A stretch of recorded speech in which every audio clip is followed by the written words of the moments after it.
Negatively accelerated learning curve starts with a rapid learning at the beginning but gradually slows down as you continue to practice. At first, small efforts lead to big improvements, but eventually progress becomes slower as you approach mastery or hit a plateau. This reflects diminishing returns. The more you learn, the harder it is to see drastic improvements. Also, like swim like Tom Day learned to swim, at first you massively improves as you learn the basic skill like floating, kicking, and basic strokes. After a while, however, your progress slows down once you're comfortable in the water and can swim in a straight line. Improving your form or shaving seconds off your time becomes much harder. The early gains are fast, but as you get more experience, every small improvement requires much more effort. A positively accelerated learning curve starts off slow, picks up at the speed the more you learn. In this curve, the more you practice, the easier it gets to learn and improve, leading to exceptional growth in your performance. If I learn to play tennis, like Roger Federer, you might struggle with the basics, like holding the racket, hitting the ball, and getting your serve in, but after a certain amount of practice, everything starts to click. You learn more advanced techniques like topspin or different types of serve as you become more comfortable with the game. Your improvement accelerates and you can start playing at much more higher level. Yeah, I agree with all that. Fluency in sport is the ability to perform a skill with a smooth flowing movements that transition seamlessly from one movement to the next without hesitation or clumsiness. An example of this for Ronaldo is him dribbling effortlessly past multiple players without any noticeable pauses or fumbling the ball under pressure. An example of this for LeBron James is executing a fast break. This is when a player catches a pass, takes one or two fluent dribbles and finishes with a layup or dunk, all in one coordinated sequence. These are both important in the two sports as they can lead to match-winning moments. In sport, control is the ability to manage one's own performance and the aspects of the game that are within one's influence. This can be physical things like controlling the ball or mental things like decision making. An example of this for Ronaldo is him cushioning the ball to ensure that it will stay at his feet. An example of this for LeBron James is him turning his body to protect the ball from defenders whilst dribbling. Efficiency of movement in sport is the ability to perform a task using the least amount of energy possible while maintaining optimal performance and minimizing injury risk. An example of this for Ronaldo is quick changes of direction to evade a defender without losing momentum or expending excessive energy on unnecessary turns or stumbles. An example of this for LeBron James is him creating a shorter and more direct path for him to dribble with the ball and dunk. This is important in the two sports as it can catch the opposition off guard. Consistency of outcome in sport is the ability to execute skills and maintain high standards over time, which is built through disciplined daily actions like training, mental preparation and routines. An example of this for LeBron James and Ronaldo is for them to be one of the top players in the league, to score the most goals and for their teams to be able to rely on them. This is important for the two athletes as it proves why they are playing at the highest levels and shows they have established good habits and strong discipline. The energy expenditure meeting the demands of the task is when minimizing energy expenditure by reducing unwanted movements during skill execution, reducing energy wasted. This is important for Ronaldo and LeBron James. It gives them a higher chance of finishing the game instead of having to be subbed off. Do you have any? Cognitive skills are the thinking-based skills involved in processing information, decision-making, strategizing, remembering rules and problem-solving. They involve the brain more than the body. In sport, athletes use cognitive skills to analyse situations, make quick decisions and plan strategies. A sporting example of this is in football, a midfielder deciding whether to pass, dribble or shoot based on the position of teammates and opponents. And in basketball, recognising a defensive pattern and calling a play to counter it. Perceptual skills, what are they? Perceptual skills involved interpreting information from the environment using the senses, mainly sight, sound and touch. It includes things like reading body language, judging distances or anticipating movements. In sport, athletes use perceptual skills to recognise cues, where the ball is moving, what an opponent might do next, how fast something is approaching. A sporting example is Carlos Alcaraz in tennis, reading the opponent's body position and racket angle to anticipate where the ball will go. Motor skills. What are they? Motor skills involve physical movement and the coordination of muscles to perform actions. They can be gross motor skills, large movements like running and jumping. Fine motor skills, small, precise movements like controlling a golf putt. In sport, motor skills are the physical execution of technique to movements. Sport an example is Tom Daley in swimming, coordinating arm strokes, kicking and breathing rhythm. Sounds good. Open skills are skills that are constantly changing or adapting according to what is happening around them. An example of it being used in a team sport is when a footballer is dribbling and unaware of all the positions of the opposing team. Here the decisions that the dribbling player will make is based on the actions of their opponents. An example of this in an individual sport is a return shot in badminton, when the receiver is unaware where the shuttlecock will be played by their opponent, so they will have to react to their opponent's shot to select an appropriate return. Close skills are pre-learned patterns of movement which the athlete can follow with very little reference to the environment. An example of this in a team sport is a rugby player taking a conversion kick. The movement pattern and environment remain the same each time that the player performs a skill. An example of it in an individual sport is when an archer takes aim, pulls back the bow string and releases the arrow towards the target. Nature is the genetic qualities that an athlete is born with, such as height, arm length or muscle fibre types. These can influence someone's potential for athletic success, while nurture are the external factors that influence how an athlete develops their abilities, such as training frequency and quality, diet and nutrition, access to facilities and coaching. I feel that out of my chosen athletes, LeBron James benefits from genetic factors, which is nature, as he is 6'9", whereas I feel that Ronaldo benefits from the external factors as he has trained very hard to get to where he has done. Stable is when an athlete is performing in a controlled, predictable environment, whilst unstable refers to an environment that is more unfamiliar and needs to be adapted to. An example of this is for LeBron James playing a home match which is stable and playing in a cup final which is an unstable environment. What do you two think?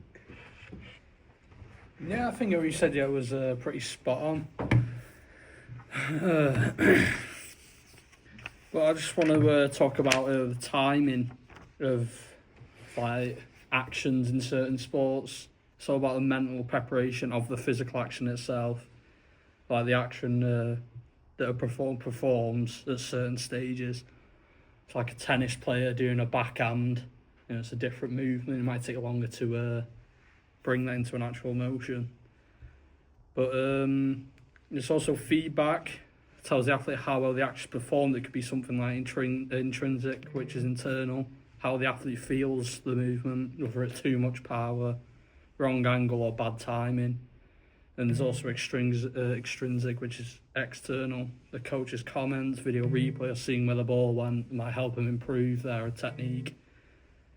The arousal is also the state of readiness to perform. It ranges from low, tired or bored to medium, focused and ready to high, anxious or overly tense. Certain effects of arousal can be heart rate, focus, muscle tension and reaction speed.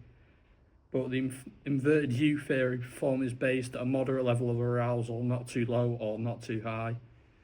Like, if a tennis player's too aroused during a game, he might make too many mistakes, or he might put too much power on his backhands or serves, leading to missing out on points. The attention level also refers to how well an athlete can focus on relevant cues while ignoring distractions. It's about being locked in on the right things at the right moment. Poor attention can mean slower decisions and more errors. Like Tom Daly, before he's about to dive, he might miss, might slip off the board, might not get a well dive into the pool, could lead to a mistake, a bad race. But there's also the attentional capacity, is the amount of information an athlete can process at one time. It's limited. Athletes can only focus on a certain number of things before performance drops. When the demand exceeds the capacity, skills start to break down, decision making slows, and mistakes can increase. Elite athletes can expand the capacity through training and automaticity.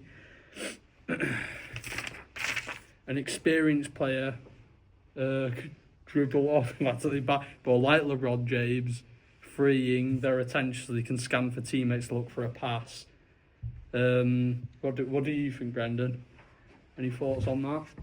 Yeah, sounds good. Thank you. I got an input referred to the sensory input that an athlete receives from the environment to inform their actions. This information gathered through senses like sight, hearing and touch allows the athlete to perceive the situation and decide what to do next. An example of this for Ronaldo could be seeing the trajectory of a ball, hearing a teammate's call, or feeling the movement of another player. Decision making is the process of choosing the best course of action from a range of alternatives to solve a problem or achieve a goal, often involving quick and accurate choices under pressure. Some components of decision making are perception, anticipation, attention,